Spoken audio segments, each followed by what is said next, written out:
साताऱ्याच्या डोंगर रांगांमध्ये वसलेलं एक शांत गाव होतं, वजा पाटणच्या बाजूला असलेलं देवरेवाडी. गाव लहान पण माणसं मोठ्या मनाची. सकाळी मंदिराची घंटा, दुपारी शेतातल्या बैलांची हाक आणि संध्याकाळी चुलीचा धूर वजा, अशा साध्या लयीत गावाचं आयुष्य वाहत होतं. त्या गावात राहायचं देशमुख कुटुंब. मोठं दुमजली घर, समोर अंगण, बाजूला तुळशी वृंदावन. घरात शिस्त पण उभही होती. घरचा कर्ता पुरुष होता अजय देशमुख. वय 40च्या आसपास, उंच शांत स्वभावाचा, गावात मान असलेला, तालुक्यातील बांधकाम कंत्राटदार, कामात प्रामाणिक पण मनाने थोडा आतल्या गाठीचा. त्याची पत्नी होती स्वरा. गावात सगळ्यांची लाडकी, स्वभावानं संयमी, मदतीला धावून जाणारी. कोणी आजारी असेल तर ती आधी पोचायची, कोणाचं घरातलं भांडण असेल तर मध्ये पडून शांत करायची. त्यांचा मुलगा होता अथर्व. वय 15, 10वीचा विद्यार्थी, हुशार पण आईवर जास्त अवलंबून. त्याचं विश्व म्हणजे आई, शाळा आणि त्याचा मोबाईल. देशमुख कुटुंबाचं आयुष्य वरकरणी परिपूर्ण वाटायचं. पण नियतीचा डाव वेगळाच होता. एक पावसाळी रात्री स्वराची तब्येत अचानक बिघडली. ताप, अंगदुखी आणि अचानक आलेला झटका. गावच्या दवाखान्यातनं तिला शहरात हलवलं, पण सकाळ होण्याआधीच सगळं संपलं.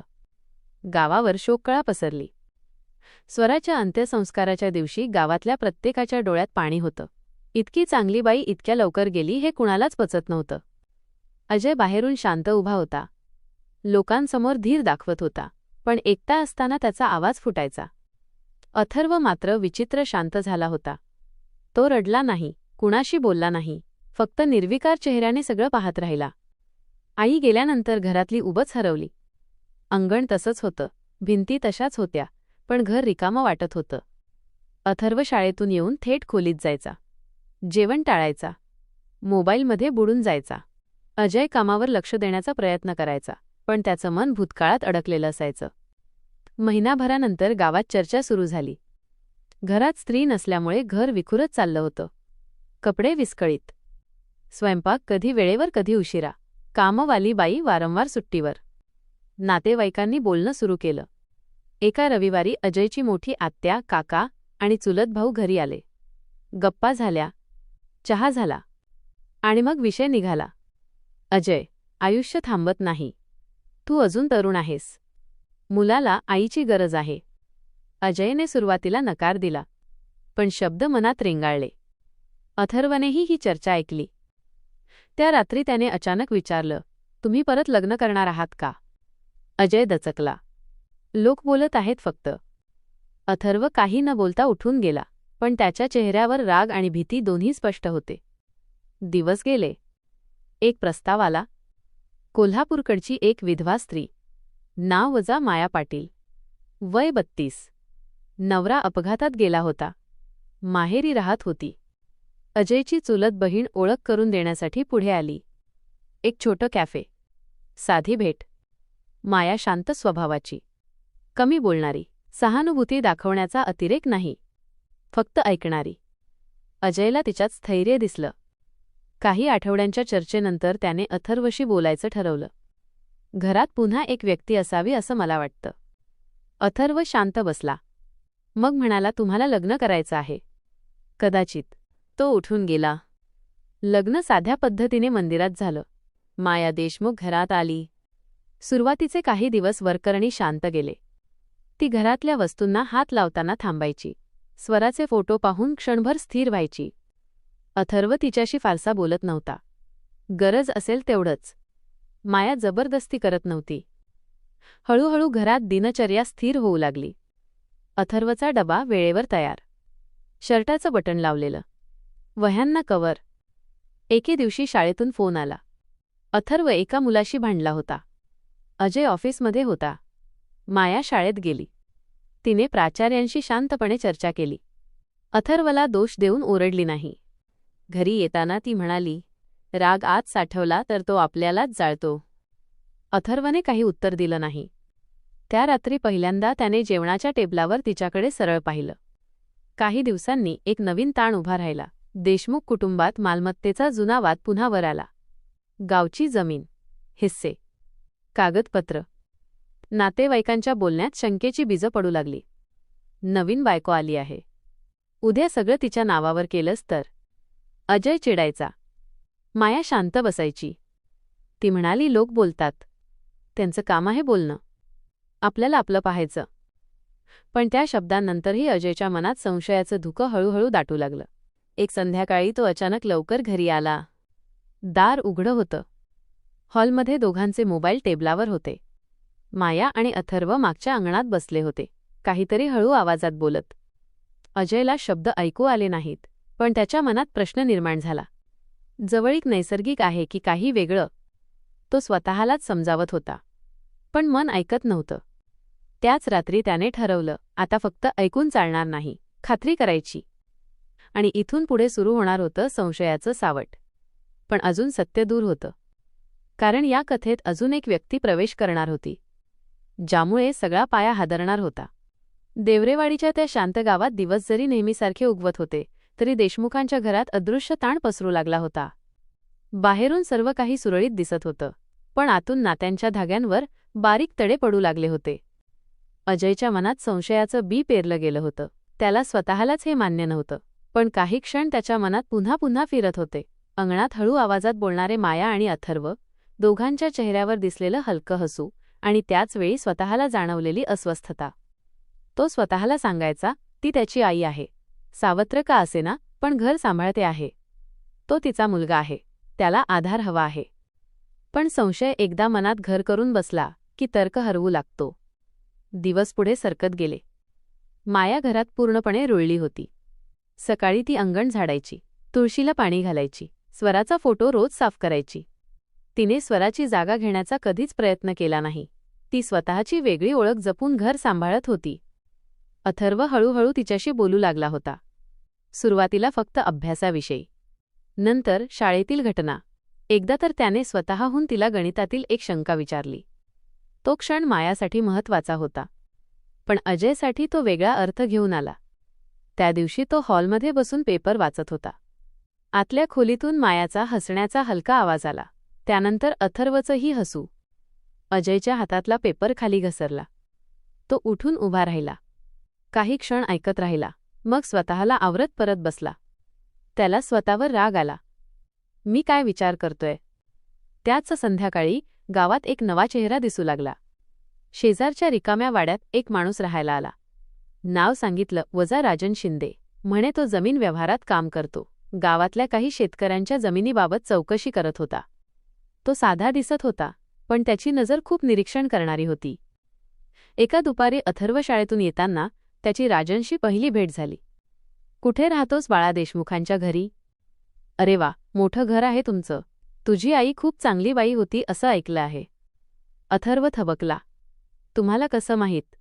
गावात सगळं कळतं रे. राजन हसला, पण त्या हसण्यात काहीतरी वेगळं होतं. त्या दिवसापासून राजन अधूनमधून देशमुखांच्या घराजवळ दिसू लागला. कधी पाण्याची चौकशी, कधी जमीन कागदपत्रांचा विषय. एकदा तो थेट अजयला भेटायला आला. देशमुख साहेब, तुमच्या शेताच्या मागच्या बाजूला काही मोजणी बाकी आहे. सरकारी कागद तपासायचे आहेत. अजयने त्याला आत बसवलं. कागदपत्र काढली. माया चहा घेऊन आली. राजनने मायाकडे एक क्षण निरखून पाहिलं. नवीन वहिनी आहेत का? अजयने मान हलवली. राजनने हलकं स्मित केलं. नवीन सुरुवात आहे मग? त्या वाक्याचा सूर साधा होता, पण अजयच्या मनात तो अडकून राहिला. त्या रात्री अजय बराच वेळ जागाच होता. त्याला आठवलं, काही दिवसांपूर्वी मायाने विचारलं होतं, तुमच्या जमिनीचे सगळे कागद व्यवस्थित आहेत ना? तेव्हा त्याने सहज उत्तर दिलेलं होतं, पण आता त्या प्रश्नालाही वेगळा अर्थ वाटू लागला. दुसऱ्या दिवशी तो मुद्दाम कामानिमित्त बाहेर गेला, पण गाव सोडलं नाही. दुपारी तो अचानक परतला. घर शांत होतं. माया स्वयंपाकघरात होती. अथर्व आपल्या खोलीत.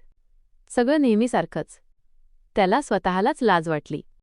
पण काही दिवसांनी एक घटना घडली. रात्री 9:30 वाजले होते. अजय अंगणात बसला होता. आतून हलक्या आवाजात बोलणं येत होतं. तो हळूच आत गेला. माया आणि अथर्व हॉलमध्ये बसले होते. टेबलावर काही कागद होते. अजयच्या पावलांचा आवाज झाला. दोघेही थबकले. काय चाललं आहे? माया शांतपणे म्हणाली, अथर्वच्या शाळेची स्कॉलरशिप फॉर्म आहे. त्यात काही कागद लागतात. जमीन उतारा पण मागितला आहे. अजयने कागद हातात घेतले. सगळं खरंच होतं. पण त्याच्या मनातली शंका कमी झाली नाही. त्या रात्री त्याला झोप लागली नाही. दुसऱ्या दिवशी राजन पुन्हा भेटला. तो सहज म्हणाला, देशमुख साहेब, सावध रहा. आजकाल विश्वास ठेवावा तितका कमी आहे. अजय चकित झाला. काय म्हणायचं आहे? राजनने खांदे उडवले.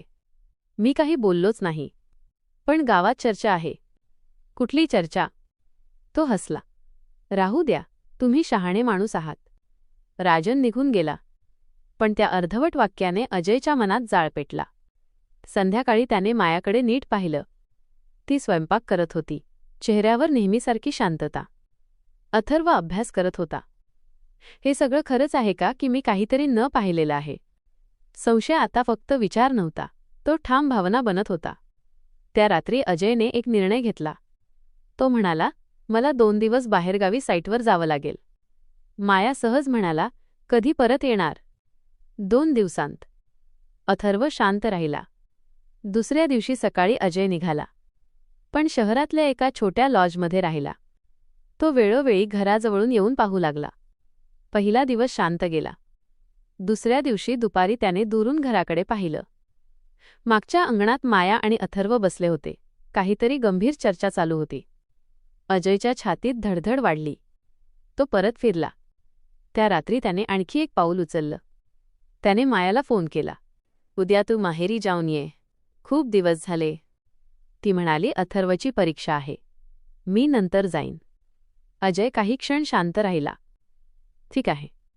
फोन कट झाला. त्याच्या मनात आता खात्री निर्माण होऊ लागली होती, काहीतरी लपवलं जात आहे. पण अजून सत्य उघडलं नव्हतं. कारण पुढचा दिवस देशमुखांच्या आयुष्यातील सर्वात काळा दिवस ठरणार होता. आणि या कथेतला सर्वात महत्त्वाचा प्रसंग अजून घडायचा होता. दुसऱ्या दिवशी सकाळ नेहमीसारखीच उगवली. पण अजयच्या मनात मात्र प्रचंड वादळ उसळलेलं होतं. लॉजच्या खोलीत तो पूर्ण रात्र झोपलाच नव्हता.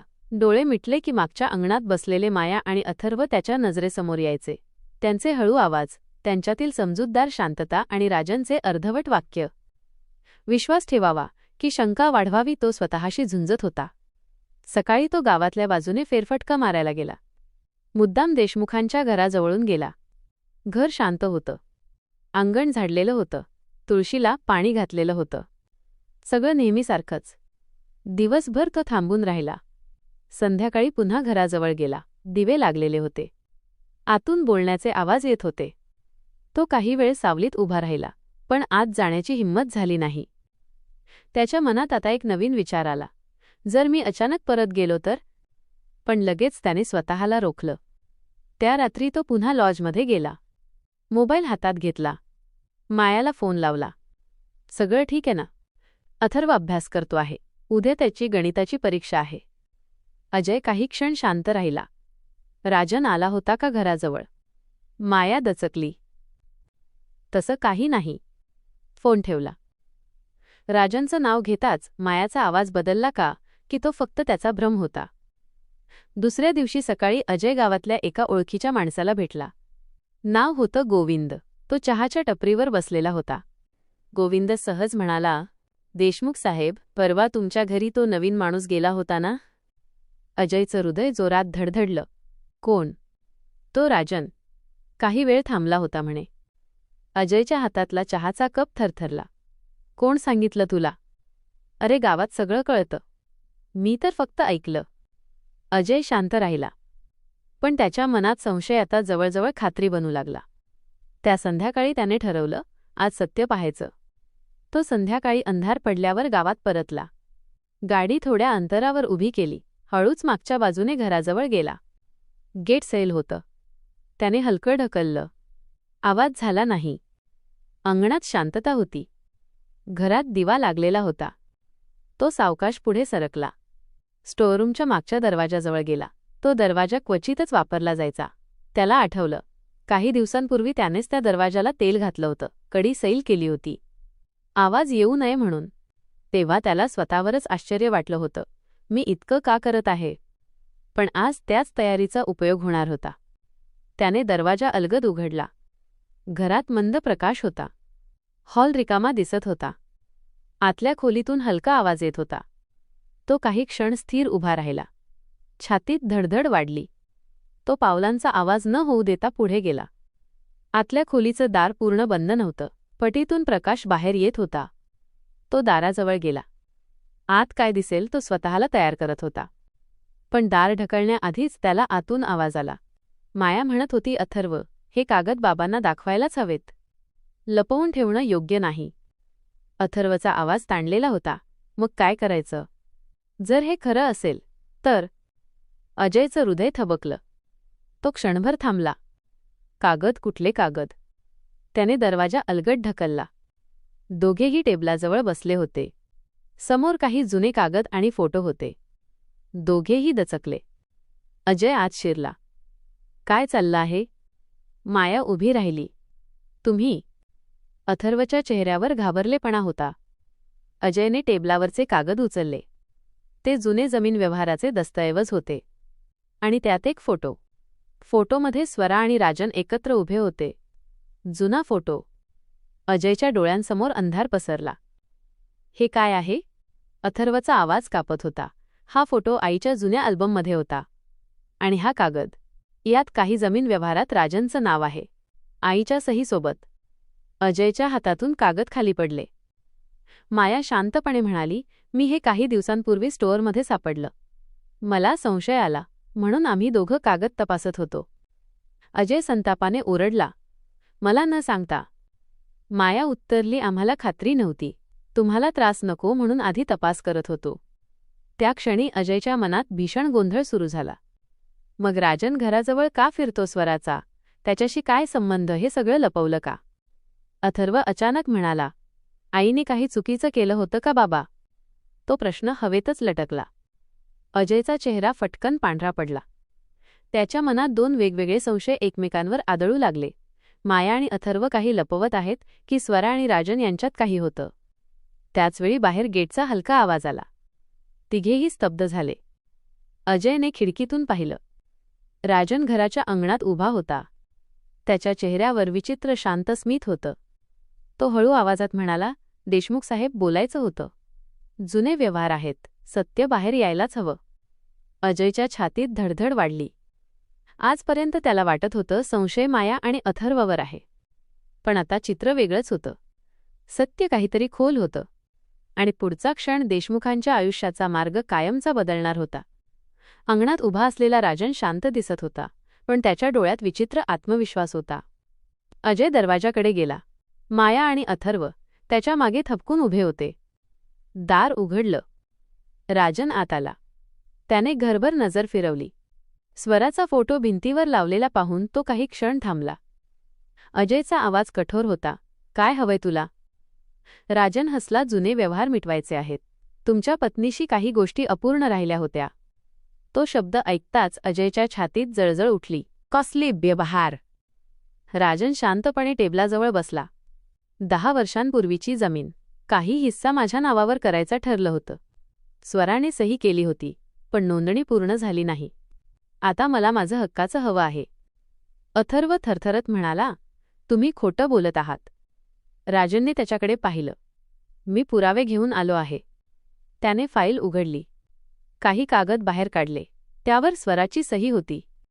अजयचे डोळे लाल झाले. ही सही कधीची आहे? राजन म्हणाला, तुमच्या माहितीत नसलेले बरेच व्यवहार असतात देशमुख साहेब. त्या वाक्यात टोमणा होता. मायाने शांतपणे विचारलं, तुम्ही हे आधी का सांगितलं नाही? राजन तिच्याकडे पाहून म्हणाला, योग्य वेळ येईपर्यंत वाट पाहिली. अजयला आता सगळं एकत्र गुंफलेलं वाटू लागलं. मायाचे कागद तपासणे, अथर्वचे प्रश्न, राजनची वारंवार ये जा. त्याच्या मनात संशय आणि अपमान एकत्र पेटू लागले. तो ओरडला, तुम्ही सगळे मला वेडं समजता का? माया दचकली, अजय शांत व्हा. राजन उठला. मला भांडायचं नाही. मला फक्त माझं हक्काचं हवं आहे. नाहीतर कोर्टात जाईन. तो वळू लागला. अजयने त्याचा हात पकडला. कोर्टात जाशील? राजनने हात झटकला. सत्य लपवता येत नाही. तो शब्द जणू जखमेवर मीठ चोळणारे होते. अथर्व ओरडला, आईबद्दल काहीही बोलू नका. राजनने तिरस्काराने हसत म्हटलं, तुमच्या आईबद्दल मला खूप माहिती आहे. इतकं ऐकताच अजयच्या डोळ्यांवर पडदा आला. त्याने जवळच्या टेबलावरचा जड काचेचा पेपरवेट उचलला आणि संतापाच्या भरात राजनच्या डोक्यावर फेकला. राजन मागे ढकलला गेला. भिंतीवर आपटला. जमिनीवर कोसळला. क्षणभर घरात शांतता पसरली. माया किंचाळली, अजय थांबा. अजय पुढे गेला. राजन हालचाल करत होता. तो काहीतरी बोलण्याचा प्रयत्न करत होता. अजयच्या मनात आता फक्त एकच विचार होता, हा माणूस माझं आयुष्य उद्ध्वस्त करणार आहे. त्याने राजनचा कॉलर पकडला. झटापट झाली. खुर्ची उलटली. कागद हवेत उडाले. अथर्व घाबरून मागे सरकला. राजनने प्रतिकार करण्याचा प्रयत्न केला, पण अजयच्या संतापापुढे तो कमी पडत होता. अजयने जवळचा दोर उचलला. स्टोअरमध्ये ठेवलेला जाड नायलॉनचा दोर. माया ओरडत होती, थांबा, कृपा करा. पण अजय ऐकण्याच्या पलीकडे गेला होता. त्याने राजनचे हात मागे खेचले. त्याला खुर्चीला बांधलं. राजन धापा टाकत होता. तुम्ही मोठी चूक करत आहात. अजयचा आवाज थंड झाला, चूक तू केलीस. अथर्व रडत म्हणाला, बाबा, सोडा त्याला. त्या क्षणी अजयच्या डोक्यात एकच चित्र फिरत होतं, स्वरा आणि राजनचा फोटो. त्याला वाटलं विश्वासघात झाला आहे, अपमान झाला आहे. राजन अजूनही जिवंत होता. तो काहीतरी सांगण्याचा प्रयत्न करत होता. माया पुढे आली. त्याचं ऐका. आधी समजून घ्या. अजयने मायाकडे रागाने पाहिलं. तू गप्प बस. त्या क्षणी त्याचा संताप विवेकावर भारी पडला. त्याने राजनच्या तोंडावर कापड दाबलं. झटापट काही क्षण चालली. आणि मग सगळं शांत झालं. घरात मृत शांतता पसरली. अजय काही क्षण स्थिर उभा राहिला. त्याच्या हातात अजूनही दोर होता. मायाच्या डोळ्यात अविश्वास होता. तुम्ही काय केलंत? अथर्व कोपऱ्यात उभा होता. त्याचा चेहरा फटकन पांढरा झाला होता. अजय हळूहळू वास्तवात परतू लागला. जमिनीवर पडलेला राजन निष्प्राण होता. आता परत जाणं शक्य नव्हतं. त्या क्षणी त्याने दुसरा निर्णय घेतला, सगळं लपवायचं. त्याने मायाला कठोर नजरेने पाहिलं. कोणीही काही बोलणार नाही. माया थरथरत होती. हे चुकीचं आहे. अजय म्हणाला, आता उशीर झालाय. त्याने खोली आवरायला सुरुवात केली. कागद गोळा केले. तुटलेल्या वस्तू जागेवर ठेवल्या. जमिनीवरील चिन्ह पुसले. मग त्याने मागच्या दरवाजातून बाहेर जाऊन गाडी आणली. राजनचा मृतदेह गाडीत ठेवताना त्याचे हात थरथरत होते, पण चेहऱ्यावर आता भाव नव्हते. अथर्व स्तब्ध उभा होता. माया रडत होती. त्या रात्री अजय गाव सोडून गेला. कुठे कोणालाच माहीत नव्हतं. पण वादळ आता थांबणार नव्हतं. कारण एक माणूस गायब झाला होता. आणि सत्य जास्त काळ लपून राहत नाही. राजन गायब झाल्याची बातमी दुसऱ्याच दिवशी पसरली. त्याच्या कुटुंबाने पोलीस स्टेशनमध्ये तक्रार दिली. शेवटचा कॉल रेकॉर्ड अजयच्या घराजवळचा होता. 2 दिवसांनी पोलीस देशमुखांच्या घरात आले. अजय तेव्हा गावात नव्हता. माया आणि अथर्व समोर बसले होते. प्रश्न एकच, राजन शेवटचा इथे आला होता का? मायाच्या ओठांवर शब्द आले, पण आवाज अडकला. अथर्वचे हात थरथरत होते. त्याच्या डोळ्यांसमोर ती रात्र पुन्हा जिवंत झाली. दरम्यान पोलिसांना घरात काही सूक्ष्म गोष्टी संशयास्पद वाटल्या. तुटलेली खुर्ची, भिंतीवर हलकासा डाग आणि शेजाऱ्याने दिलेली माहिती. त्या रात्री घरातून जोराचा आवाज आला होता. तपास अधिक खोल गेला. Phone location, CCTV footage, toll नोंदी, सगळं हळूहळू जोडायला लागलं. अजय लपून बसला होता, पण त्याच्या मनातली भीती वाढत होती. झोप उडाली होती. प्रत्येक गाडीचा आवाज म्हणजे पोलीस आलेत असं वाटायचं. 1 आठवडा गेला. मग एक बातमी आली. गावाबाहेरच्या जुन्या गोदामाजवळ एक संशयास्पद गाडी सापडली. ती अजयची होती. पोलिसांनी त्याला अटक केली. चौकशीत तो सुरुवातीला शांत होता. मी काही केलं नाही, तो म्हणाला. पण पुरावे एकामागोमाग एक समोर येत गेले.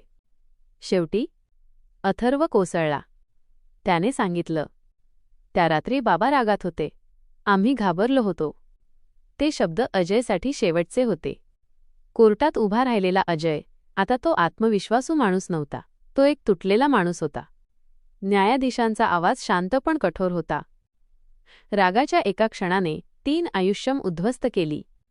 अजयला शिक्षा झाली. माया आणि अथर्व एकटे उरले. स्वराचा फोटो अजूनही भिंतीवर होता, पण त्या घरात आता कायमची शांतता होती. सत्य उशिरा का होईना समोर आलं. कारण गुन्हा कधीच कायमचा लपून राहत नाही.